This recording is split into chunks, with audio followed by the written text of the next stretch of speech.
Hi, Daniel Hall here, progressing, percolating, and evolving. And in today's video, I am really excited because we are going to cover something that I know is going to increase, and I'm talking about substantially increase your writing productivity. Let's jump in right now. If you are new to the channel, I want to welcome you here. Please go ahead and like, subscribe, and hit the little bell notification. That would be awesome. Now, here's what I want to start off by saying, that the heart and soul of your success as an author, as a writer, as a publisher, comes from the quality as well as the quantity of work product that you put out into the marketplace. Said a slightly different way, the more you could write and the better that writing can be, the more money you're going to make. So what I wanted to chat about in today's video is getting more out, more production and higher quality production by changing essentially what you write. Specifically, if you want to really truly increase your production, your writing production to enormous levels, you should start from the model or from the thought or from the mindset of writing what you know.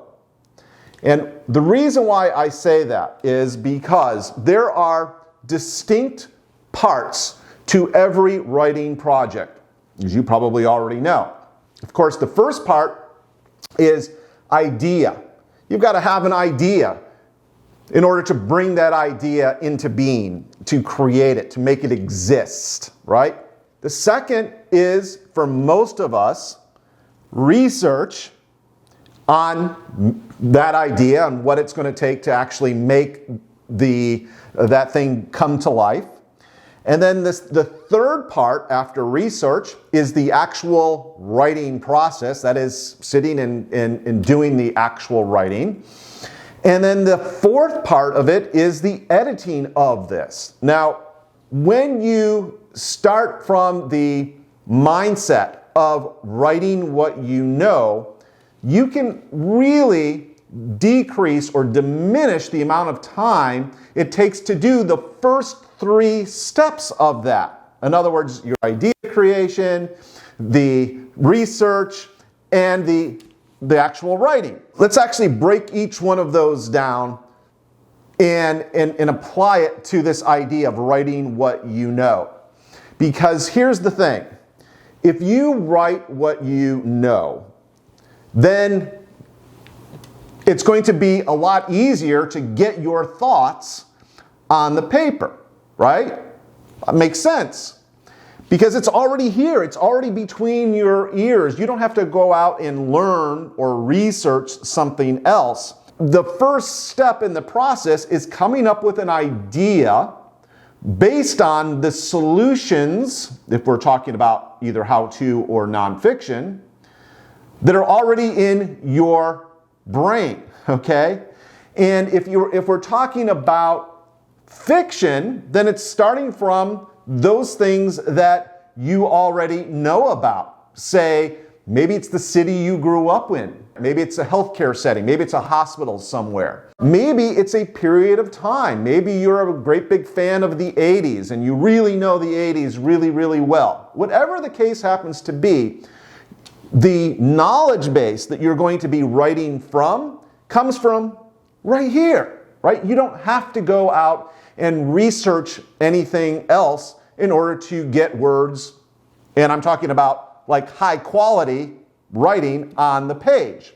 If you start from that standpoint of writing what you know, then idea selection, starting from that first step, becomes a lot easier because it basically narrows the field of everything that you could be writing about, okay?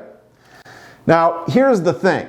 If you are writing to sell a lot of whatever it is you're writing, whether that is an ebook or a short story or whatever it is that you happen to be writing, it starts with market research. Okay, it starts with market research. So it's kind of like you look inward, you do a self-evaluation or a self-analysis of those things that you already have a knowledge base on or an expertise in, like what is your core expertise? And then you say, I know a lot about, let's pick a topic. Let's say, I know a lot about growing giant tomatoes. All right, maybe that's your thing. The next step is, I wonder, since I know a lot about growing, giant tomatoes, I wonder if there's any material, any books, any ebooks selling on this particular subject. You go and look, and sure enough, you don't find much of anything, right?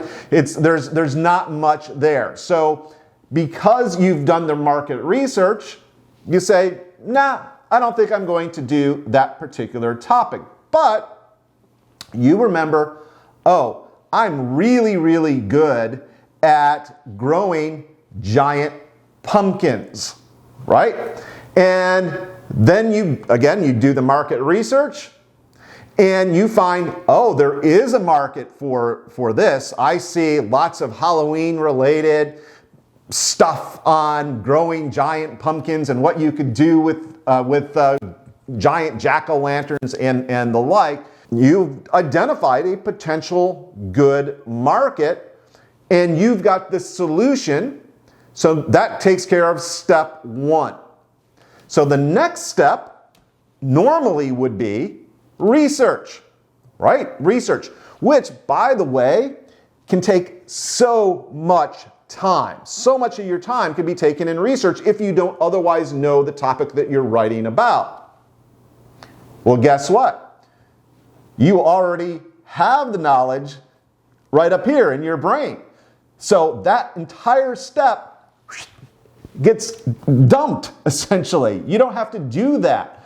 And of course, that vastly diminishes the amount of time then you need to do that particular writing project. So we've got our idea creation. We have jettisoned our research time. Now it's just essentially time to sit down and write out an outline that you could use to write from. And from that outline, it's a matter of following the outline, doing 2 or 3 or 4 paragraphs per subject that you've broken out in an outline. In this way, because once again, you've written what you know, you have a manuscript or something written that now you can then start editing or get over to a copy editor to do that very last step, which, by the way, is a crucial step.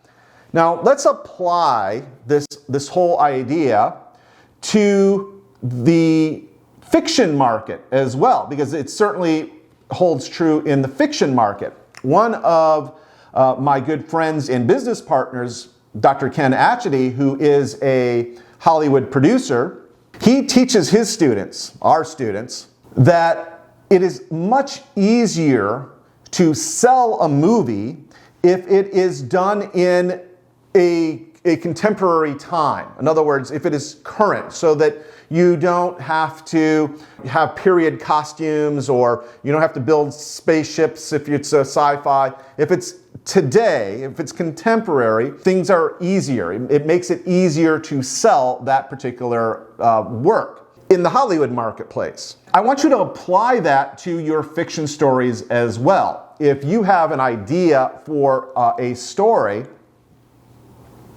and you can make it contemporary, and you can make it, again, something that you know. Maybe it's, you really know the French Quarter in New Orleans. You really know that section of town really well. Maybe you could set your story there. To the extent that you can cut off the need for research, you can get that many more words on the paper and get to the conclusion of your project that much faster, which of course what this is all about. So when you look at writing what you know, I want you to keep in mind that there are these 4 steps that generally most writers take: the idea creation, the research on that idea, the actual writing of it, and the editing of that work. And if you are writing what you know, mamma mia, you can really make a lot of time and get your project completed if you just will start from that mindset of writing what you know and doing it in an intelligent way. So I hope that you got massive value from today's video. I really enjoyed presenting this to you because I know this stuff works. And if you like the video, I'd really appreciate if you'd go ahead and throw a Hulk smash on the like button, and of course, subscribe to the channel and hit the little bell notification as well. And listen, I want you to be a blessing to those people in your community, your readers, and the demographic that you serve, just like I try to do for you. Because here's the deal. Karmically speaking, you cannot put out great stuff into the world without it coming back and reflecting and multiplying back on you. So therefore, go out and be the blessing.